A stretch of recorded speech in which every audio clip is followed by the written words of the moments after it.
setia mengasihimu, Yesus. Shalom, selamat pagi. Puji Tuhan, kita akan kembali menerima kebenaran firman Tuhan. Kita naikkan pujian kita, selidiki aku. Haleluya.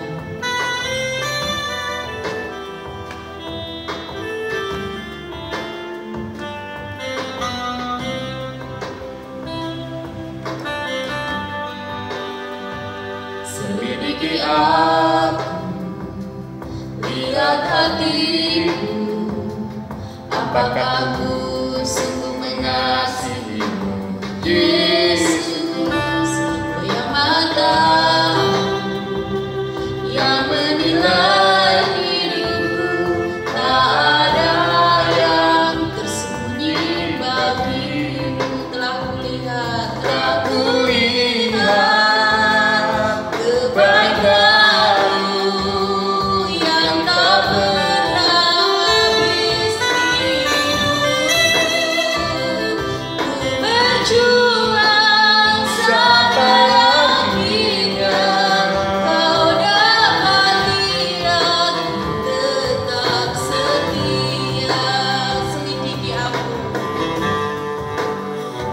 selidiki aku, lihat hatiku, apakah aku sungguh mengasihimu, Yesus. Kau yang mata yang menilai hidupku, tak ada yang tersembunyi bagimu. Telah kulihat kebaikanmu yang tak pernah habis hidupku. Ku berjuang sampai akhirnya, kau dapati aku tetap setia. Telah kulihat kebaikanmu yang tak pernah habis hidupku. Ku berjuang sampai akhirnya, kau dapati aku tetap setia. Kau dapati aku tetap setia. Kau dapati aku tetap setia. Kami bersyukur kepadamu Tuhan, oleh karena anugerah-Mu kami ada saat ini. Kembali kami akan menerima kebenaran firman-Mu. Biarlah Tuhan menolong kami untuk mengerti, memahami, dan mentaati firman-Mu. Kami sambut kebenaran firman-Mu di dalam nama Tuhan Yesus. Haleluya. Amin. Shalom saudara-saudara yang kasih Tuhan, hari ini kita memperingati hari kenaikan Yesus Kristus. Tetap semangat. Amin, puji Tuhan. Saudara yang kasih Tuhan, saya berharap kita tetap semangat. Sekalipun saya menyadari ya, kita mungkin ada sedikit kesedihan karena kita tidak bisa beribadah secara bersama-sama, dan juga mungkin dalam peringatan kenaikan Yesus Kristus kali ini kita tidak bisa menikmati rekreasi secara bersama-sama. Tetapi saya berharap saudara tidak pernah kehilangan makna dari kenaikan Yesus Kristus itu sendiri. Puji nama Tuhan. Saudara kasih Tuhan, kita belajar bersama-sama firman Tuhan yang terambil dari Lukas pasal yang ke-24 ayat 51. Lukas 24 ayat yang ke-51 saya akan bacakan untuk saudara. Dan ketika ia sedang memberkati mereka, ia berpisah dari mereka dan terangkat ke surga. Saudara kasih Tuhan, berkat yang ditinggalkan oleh Yesus ketika dia naik ke surga itu terkandung dalam 3 makna tentang kenaikannya ke surga yang akan kita pelajari hari ini. Baik, kita akan pelajari satu persatu. Makna tentang kenaikan Yesus ke surga yang pertama adalah terdapat dalam Efesus 4 ayat 9 sampai 10. Efesus 4 ayat 9 sampai ke 10. Saya bacakan untuk saudara. Bukankah ia telah naik berarti bahwa ia juga telah turun ke bagian bumi yang paling bawah. Ia yang telah turun, ia juga yang telah naik jauh lebih tinggi daripada semua langit untuk memenuhkan segala sesuatu. Makna yang pertama adalah kerendahan hati itu mendahului kehormatan. Saudara yang kasih Tuhan, Yesus tidak mungkin naik ke surga jika dia tidak turun ke bumi. Yesus tidak akan naik ke surga jika dia tidak turun dari surga, ya. Dan ketika dia turun, Alkitab mencatat dia turun ke bagian bumi yang paling bawah, ya. Ayat yang ke-10, ia telah turun. Karena Yesus telah turun ke bagian bumi yang paling bawah, maka ia juga telah naik jauh lebih tinggi daripada semua langit. Saudara yang kasih Tuhan, Rasul Paulus menggambarkan ini lebih jelas lagi di dalam Filipi pasal yang kedua ayat yang ke-6. Filipi pasal yang kedua ayat yang ke-6 sampai ayat yang ke-9. Kita baca di sana, yang walaupun dalam rupa Allah tidak menganggap kesetaraan dengan Allah itu sebagai milik yang harus dipertahankan, melainkan telah mengosongkan dirinya sendiri dan mengambil rupa seorang hamba dan menjadi sama dengan manusia. Dan dalam keadaan sebagai manusia, ia telah merendahkan dirinya dan taat sampai mati, bahkan sampai mati di kayu salib. Ayat yang ke-9, itulah sebabnya Allah sangat meninggikan dia dan mengaruniakan kepadanya nama di atas segala nama. Nah, saudara yang kasih Tuhan, melalui ayat-ayat ini, ya, Yesus yang dicatat oleh Paulus ini memberikan pengertian kepada kita tentang arti kerendahan hati. Apa itu arti kerendahan hati? Orang yang rendah hati itu, saudara yang kasih Tuhan, adalah orang yang punya tapi berlaku seolah-olah tidak punya. Orang yang bisa tapi bertindak seolah-olah tidak bisa, itu kerendahan hati, saudara. Saya akan kasih contoh kepada saudara. Misalkan saya sampai saat ini, ya, belum mampu, ya, untuk membeli mobil, katakanlah seperti itu, ya. Lalu datanglah orang kepada saya, kemudian orang itu bilang, Pak Pendeta, beli mobil dong, karena gereja si A, gereja si B sudah memiliki mobil, kok gereja Bapak tidak memiliki mobil? Kemudian saya berkata, tidak, untuk apa? Saudara perhatikan, pernyataan saya tidak untuk apa, itu bukan pernyataan kerendahan hati. Kenapa? Karena saya memang pada kenyataannya saya tidak punya uang untuk membeli mobil itu, tidak punya cukup uang untuk membeli mobil itu, ya. Ini sangat berbeda dengan mungkin katakanlah seorang pengusaha yang memiliki 3 perusahaan besar, ya, yang dia hanya memiliki 1 mobil yang buntut mungkin karena ingin hidup sederhana. Saya kasih Tuhan. Kemudian datang orang kepada pengusaha ini, dia bilang, Pak, ya, Bapak direktur, kenapa tidak membeli mobil yang bagus kayak perusahaan-perusahaan yang lain?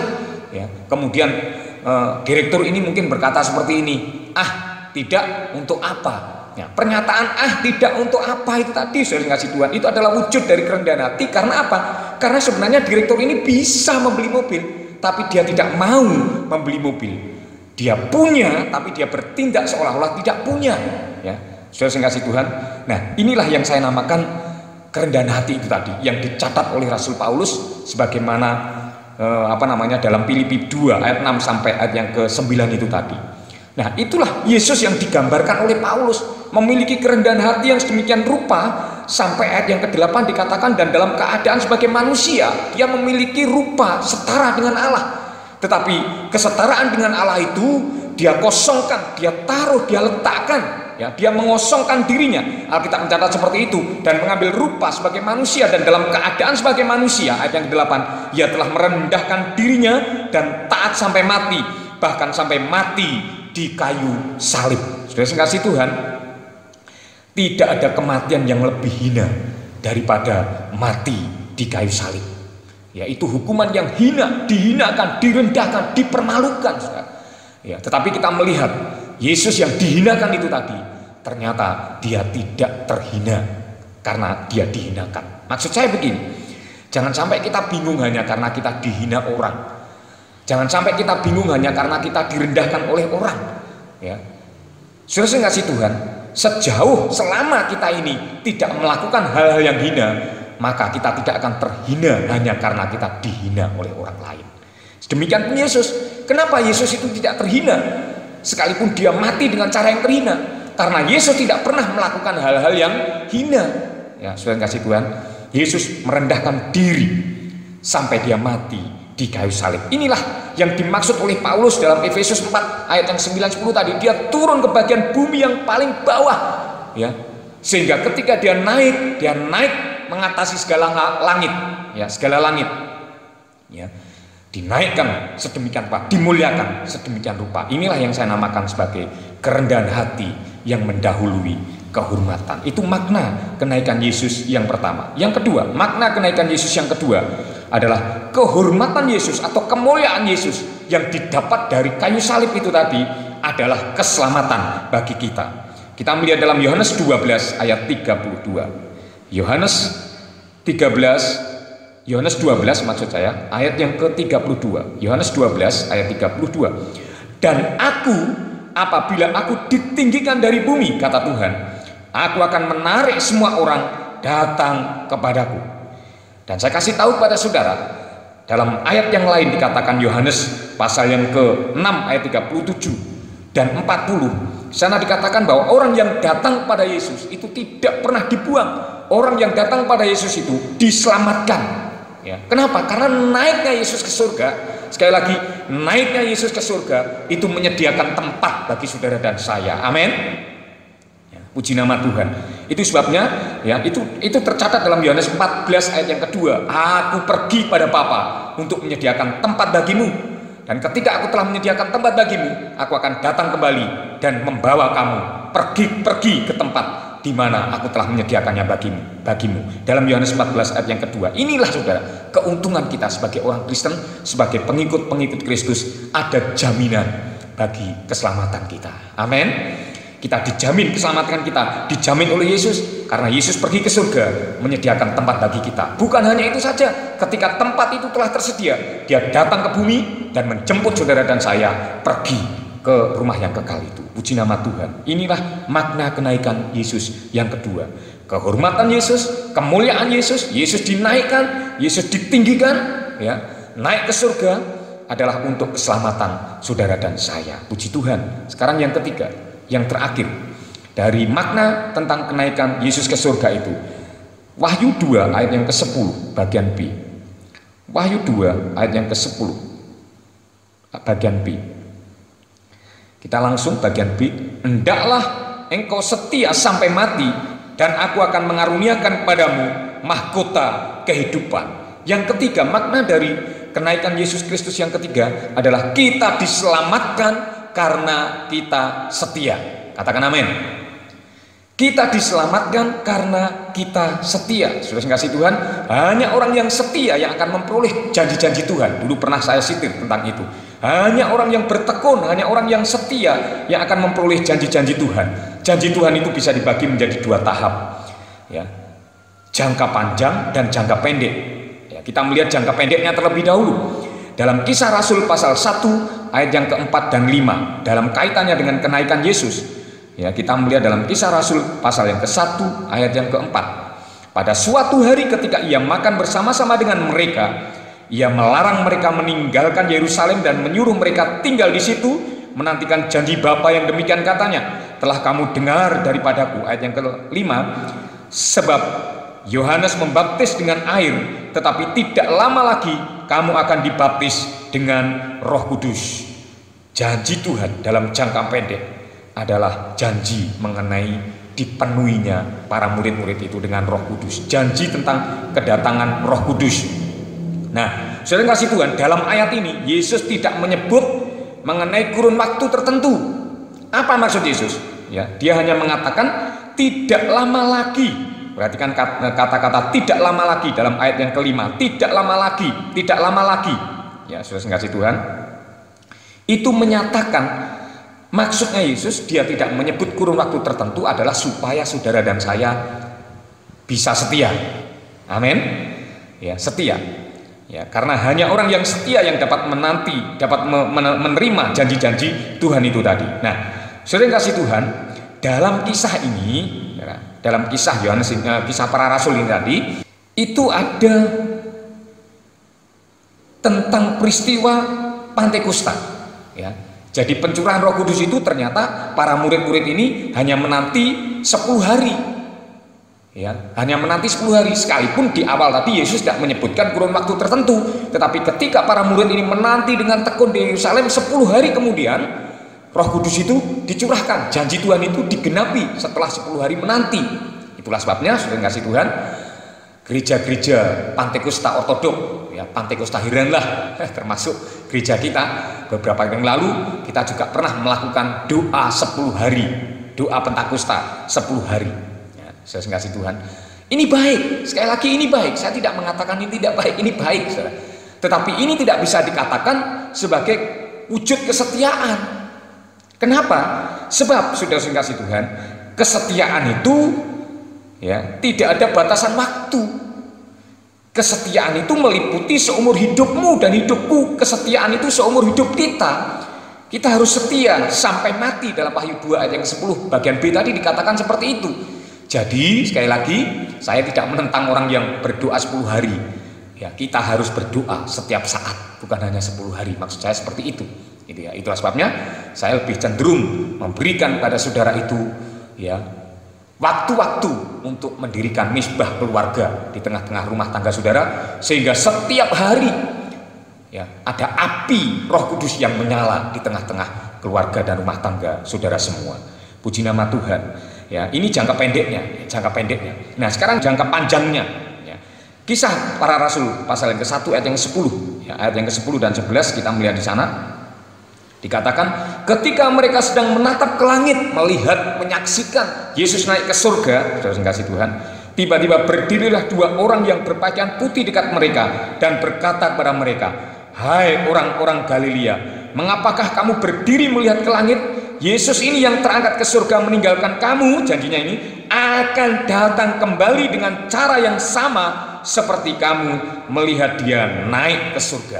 Ini janji jangka panjang. Ya, kalau janji jangka pendek tadi adalah dipenuhi Roh Kudus, hidup kita dipenuhi Roh Kudus. Janji jangka panjangnya adalah Dia akan datang kembali menjemput kita. Kapan itu tidak tahu. Ya, sepanjang umur hidup kita.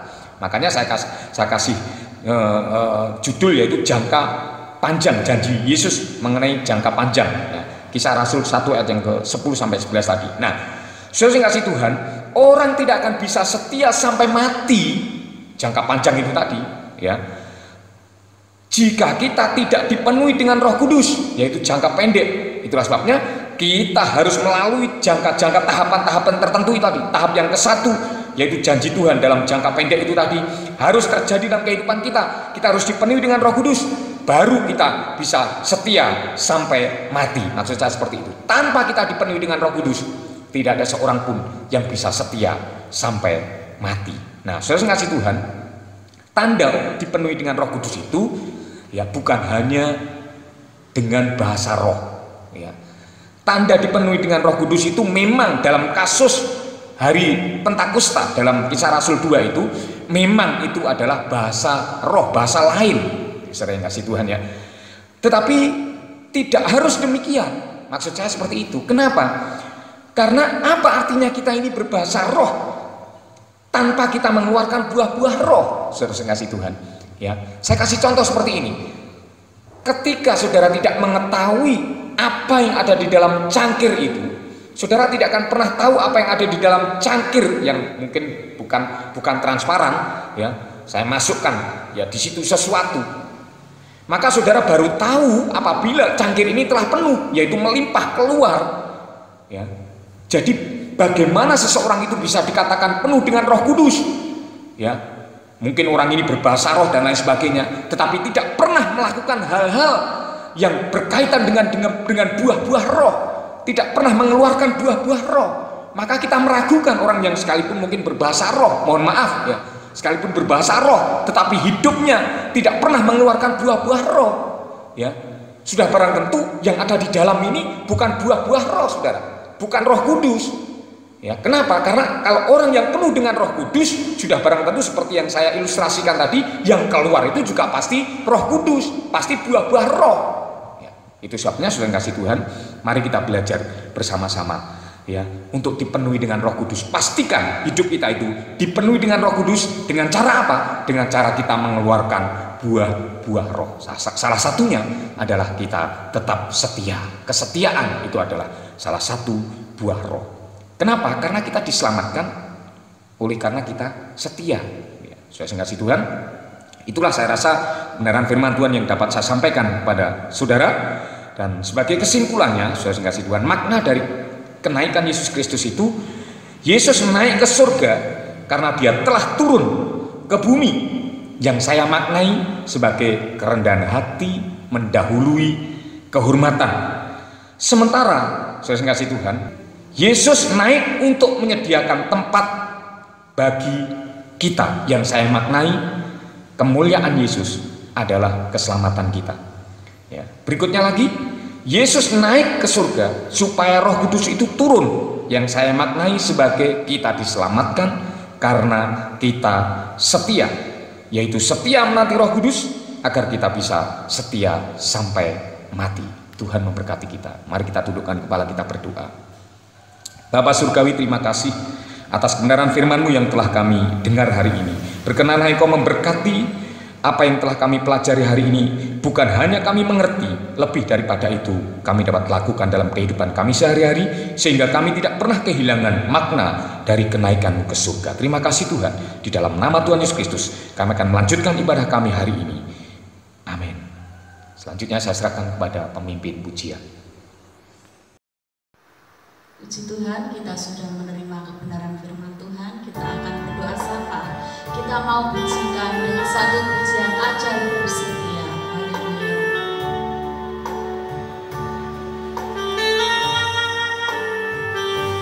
Buatlah hatiku sungguh-sungguh mengasihimu.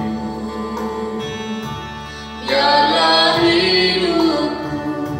semakin melekat padamu, kerinduanku menyenangkanmu sampai akhir hidupku. Buatlah hatiku, haleluya. Buatlah hatiku sungguh-sungguh mengasihimu. Biarlah hidupku semakin melekat padamu, kerinduanku menyenangkanmu sampai akhir hidupku. Setia, ajarku setia mengasihimu, Yesus. Apapun yang terjadi, ajarku tetap mengasihi. Setia, ajarku setia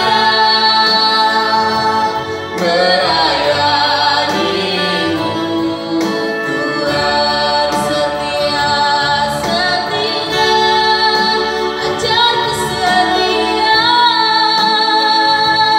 mengasihimu, Yesus.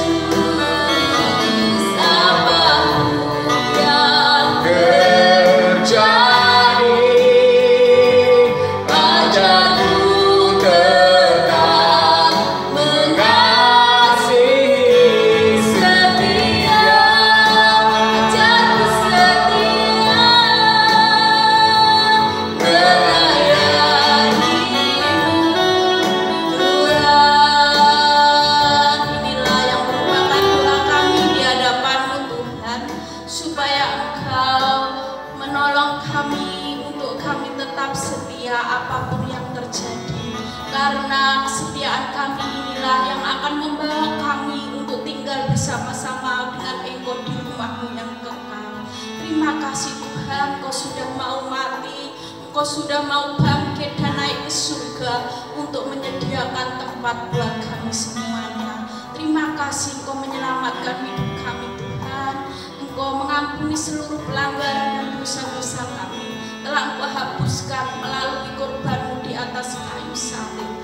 Terima kasih Tuhan Yesus, kami bersama-sama Tuhan menyerahkan untuk setiap kehidupan kami, untuk seluruh sidang jemaat-Mu di mana saja berada Tuhan. Engkau menolong, Engkau memberkati mereka semuanya Tuhan Yesus. Apapun pergumulan kami semuanya Tuhan, Engkau senantiasa memberikan jawaban dan pertolongan buat setiap kami. Ke dalam tangan-Mu kami serahkan seluruh kehidupan kami. Tuhan melimpahkan kekuatan, kesehatan, kasih sayang-Mu ya Tuhan, pemeliharaan yang sungguh sempurna dan ajaib senantiasa terjadi buat kami anak-anak-Mu, buat kami biji mata Engkau Tuhan. Terima kasih Tuhan, terlebih pergumulan kami bersama untuk negara dan bangsa kami. Kami percaya Engkau sudah melawat bangsa kami, Engkau sudah menyelamatkan bangsa kami dan memulihkan seperti sedia kala Tuhan. Kami serahkan apapun yang akan kami kerjakan, lakukan, Tuhan senantiasa menyertai, Tuhan senantiasa memberkati dan senantiasa membuat berhasil untuk hormat dan kemuliaan nama-Mu. Demikian Tuhan doa kami, permohonan kami, ucapan syukur kami naikkan di dalam nama Tuhan Yesus dan kami sudah menerimanya. Terpuji-puji nama-Mu kekal selama-lamanya. Haleluya. Amin. Saya jemput Bapak Ibu bangkit berdiri bersama-sama. Kita akan berdoa sesuai doa yang Yesus ajarkan kepada kita. Karena itu berdoalah demikian. Bapa kami yang di surga, dikuduskanlah nama-Mu, datanglah kerajaan-Mu, jadilah kehendak-Mu di bumi seperti di surga. Berikanlah kami pada hari ini makanan kami yang secukupnya, dan ampunilah kami akan kesalahan kami, seperti kami juga mengampuni orang yang bersalah kepada kami. Dan janganlah membawa kami dalam pencobaan, tapi lepaskanlah kami dari yang jahat, karena Engkaulah yang mempunyai kerajaan dan kuasa dan kemuliaan sampai selama-lamanya. Saudara kasih, mari angkat tangan, buka di hadapan Tuhan. Kekasih Allah,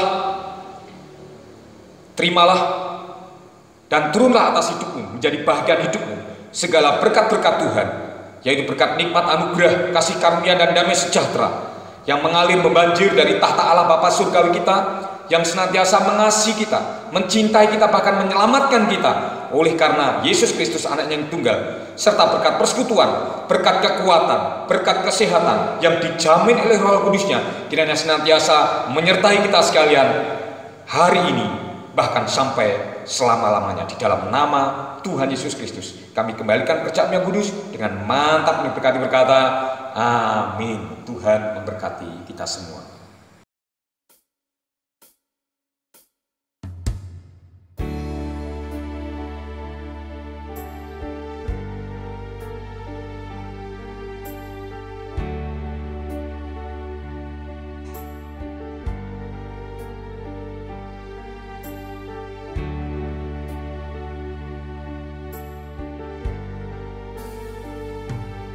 Buatlah